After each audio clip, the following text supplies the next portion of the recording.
सुजाता ने राधिका को दिव्यम से दूर करने की अच्छी कोशिश की तो थी, मगर जब राधिका लौट कर आकर सुजाता के सामने खड़ी हुई तो सुजाता के पैरों तले जमीन खिसक गई। इसीलिए अब सुजाता हर हाल में रागिनी को जेल से छुड़ाने का फैसला कर लेगी और जल्द ही उसे घर में लाकर फिर से राधिका के खिलाफ खड़ी कर देगी। क्योंकि जब राधिका और दिव्यम सुजाता को बताते हैं कि राधिका को पानी से डर लगता है, तो वह राधिका की एक नहीं सुनती और जानबूझकर उसे दूसरी नाव पर अपने साथ ले जाने लगती है, जहां राधिका इस बात से अनजान होती है कि सुजाता उसके खिलाफ एक बड़ी साजिश रच चुकी है। इसलिए सुजाता मौका देखकर राधिका को पानी में धक्का दे देती है, जिससे सब कुछ सुजाता की प्लानिंग के मुताबिक ही होता है और दिव्यम भी। सुजाता से यह खबर सुनकर टूट जाता है और दिव्यम की काफी कोशिशों के बाद भी दिव्यम को पानी में राधिका कहीं नहीं मिलती, जिसे देखकर सुजाता को काफी खुशी होती है। लेकिन जब राधिका एकदम से आकर सुजाता के सामने खड़ी हो जाती है तो सुजाता समझ जाती है कि वह अकेले राधिका को दिव्यम से दूर नहीं कर पाएगी। इसलिए उसे सोनू और रागिनी को इस घर में वापस लाना होगा, जिसके लिए अब सुजाता रागिनी की जमानत करवाने की तैयारी करने वाली है। लेकिन जब दिव्यम के सामने सुजाता की यह करतूत आएगी तो दिव्यम सुजाता को सोनू का सच बताने से खुद को नहीं रोक पाएगा। सुजाता की वजह से जहां राधिका एक बड़े खतरे में तो पड़ गई है, लेकिन सुजाता यह बात भूल रही है कि दिव्यम के रहते राधिका को कुछ नहीं हो सकता। इसलिए जब सुजाता राधिका को पानी में धक्का दे देती है, तभी दिव्यम को भी आभास हो जाता है कि जरूर राधिका किसी खतरे में पड़ चुकी है। इसलिए दिव्यम गोलू के साथ फौरन राधिका की नाव के पास पहुंच जाता है और जब दिव्यम राधिका को पानी में डूबता हुआ देखता है तो दिव्यम देरी न करते हुए पानी में कूदकर राधिका को बचा लेता है।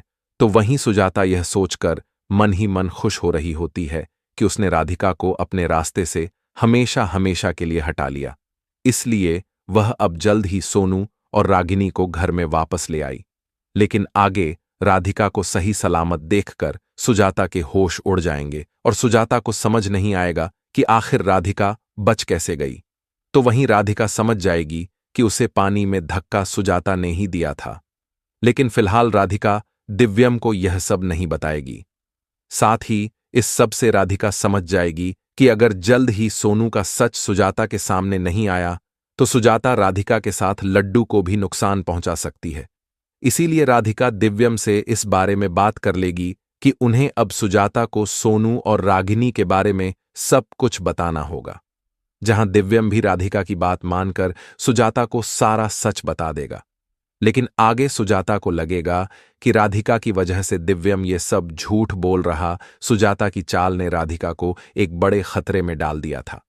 लेकिन उसे यह अंदाजा नहीं था कि दिव्यम के रहते राधिका को कुछ भी नहीं हो सकता था। सुजाता ने राधिका को नाव से धक्का देकर पानी में गिरा दिया और उसी क्षण दिव्यम को भी एक अनहोनी का आभास हुआ कि राधिका किसी मुश्किल में है। बिना देर किए दिव्यम तुरंत गोलू के साथ राधिका की नाव की ओर बढ़ा।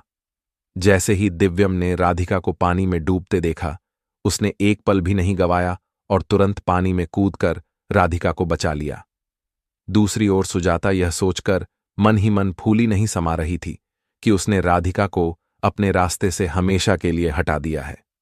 अपनी योजना को सफल मानते हुए उसने जल्द ही सोनू और रागिनी को घर वापस बुला लिया। सुजाता का भ्रम और राधिका का सच। लेकिन सुजाता का भ्रम तब टूटा जब उसने राधिका को सही सलामत देखा। राधिका को जीवित देखकर सुजाता के होश उड़ गए और उसे समझ नहीं आया कि आखिर राधिका बच कैसे गई। वहीं राधिका अब पूरी तरह से समझ चुकी थी कि उसे पानी में धक्का देने वाली कोई और नहीं बल्कि सुजाता ही थी। हालांकि फिलहाल राधिका ने दिव्यम को इस बारे में कुछ भी नहीं बताया। इस घटना से राधिका को यह भी एहसास हो गया कि अगर जल्द ही सोनू का सच सुजाता के सामने नहीं आया तो सुजाता राधिका के साथ साथ लड्डू को भी नुकसान पहुंचा सकती है। दिव्यम और राधिका का फैसला।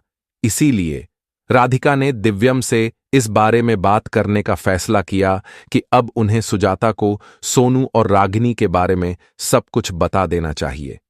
दिव्यम भी राधिका की बात से सहमत हो गया और उसने सुजाता को सारा सच बताने का निर्णय लिया।